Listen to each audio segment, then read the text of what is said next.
এবং ছাত্র রাজনীতির ধরনটা কি হবে তার রূপরেখা প্রণয়নের জন্য সর্বশেষ যে মিটিং হয়েছিল তার আপডেট নেওয়ার জন্য আমরা আসতে এসেছিলাম। তো আমরা সময় নিয়েছি স্যারের কাছ থেকে, কারণ আমাদের ডাকসু নিয়ে উদ্যোগবিবদ্ধ রয়েছে। আমরা ডাকসু বিষয়ে ছাত্রদল পজিটিভ মানসিকতা নিয়ে এগিয়ে যাচ্ছি এবং আমরা এত মবের শিকার হয়েছি এবং সোশ্যাল মিডিয়া ঢাকা বিশ্ববিদ্যালয়ের যে সমস্যাগুলো ক্রিয়েট হয়েছে এবং একটি গুপ্ত গোষ্ঠী যেভাবে প্রতিনিয়ত একটি পরিবেশ সৃষ্টি করেছে, তারপর ছাত্রদল ডাকসু নির্বাচনে ইতিবাচকভাবে দ্রুততম সময় অংশগ্রহণ নিশ্চিত করা যায় আমরা সে বিষয়ে সচেতন রয়েছি।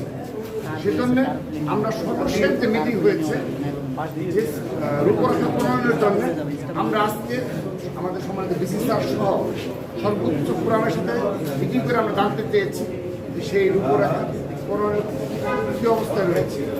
তারা আমাদেরকে অবহিত করেছে যে তারা আজ একটি কমিটি ঘোষণা করছেন যে ছাত্র রাজনীতির ধরন প্রণয়নে, এটি রূপরেখা প্রণয়নে একটি কমিটি ঘোষণা করবেন কিছুক্ষণের মাঝে।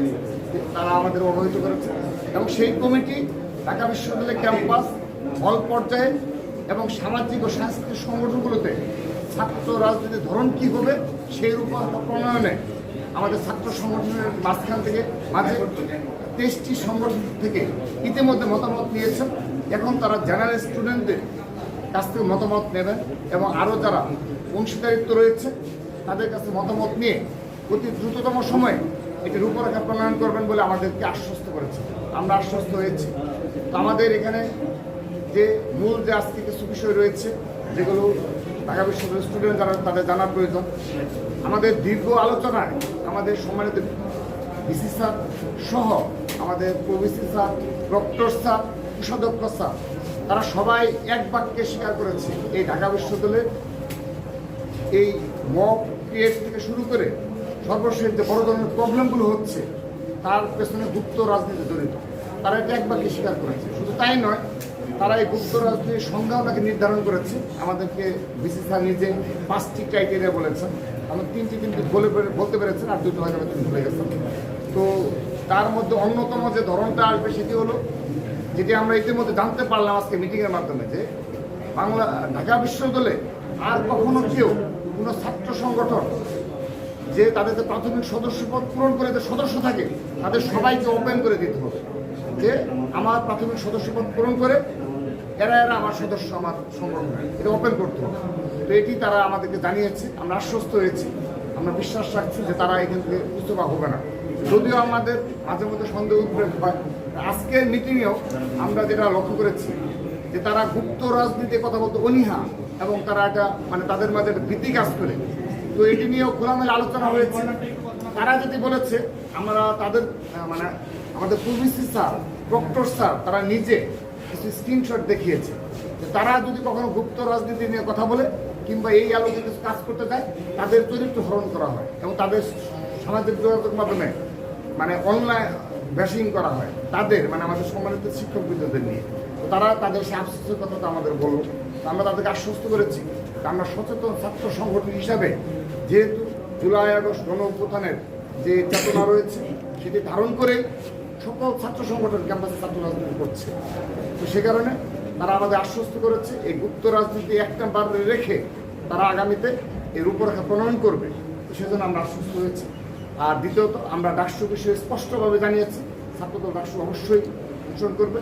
কিন্তু আমাদের যে দাবি ছিল এবং ছাত্র সমাজের যে দাবি এবং বিশেষ করে 5 আগস্টের গণ অভ্যুত্থান পরবর্তী যে প্রধান দাবি ছিল যে ছাত্র লীগের চিহ্নিতপূর্বক বিচারের আওতায় নিয়ে আসা। তো তারাও এটি তাদের যে মানে গাফলতি রয়েছে স্যাররা স্বীকার করেছে এবং বলেছে যে ইতিমধ্যে শাহবাগ থানায় যে মামলা করা হয়েছে সেখানে আরও কীভাবে ইনক্লুড করা যায় সে বিষয়ে তারা কাজ করছে। যদিও এটা শুরু হয়ে গিয়েছে কিন্তু তারা কাজ করছে। তো এটি তারা বলেছে যে এটি মানে তাদের গাফলতি রয়েছে।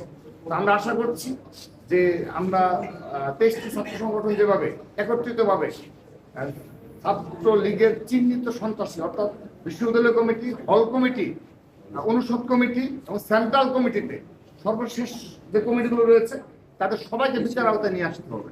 পরবর্তীতে এখান থেকে যারা কেউ 5 5 আগস্টের পরবর্তী বাস্তবতায় কিংবা জুলাইয়ের গণ অভ্যুত্থানে তারা সংঘর্ষের ভূমিকা রেখেছে, যদি কেউ থেকে থাকে এটা প্রমাণ সাপেক্ষে তাদেরকে বাদ দেওয়া হবে। আর যদি কোনো সংগঠনের মাঝে গুপ্ত থেকে থাকে তাদেরকে বিচারের আওতায় নিয়ে আসতে হবে। তারা আশ্বস্ত করেছে এই কমিটিগুলো সবগুলি তারা জমা দেবে। আমরা এখন তাদের কাজের প্রতিফলন দেখতে চাই, এবং যেহেতু সময় নেই তারা হয়তো শনিবারে আমাদের একটা আপডেট জানাবে যে এই গুপ্ত রাজনীতি নিষিদ্ধ, তারপর হল পর্যায়ে ছাত্র রাজনীতি কেমন কিভাবে চলবে ধরনটা, এবং এই ছাত্রলীগের সমস্ত কমিটি নিয়ে শাহবাগ থানায় যে মামলা করা হয়েছে সেই মামলা অন্তর্ভুক্তকরণ কিংবা নতুন কোনো মামলা, তো যা হোক তারা যেহেতু 1 বছর সময় পেয়েছি করে নিন। এখন যেহেতু আমরা এই বিষয়ে সোচ্চার রয়েছি, আশা করছি যে শনিবারের মধ্যেই তারা এই বিষয়ে আমাদের একটা দৃশ্যমান কতভাবে পদক্ষেপ গ্রহণ করবে।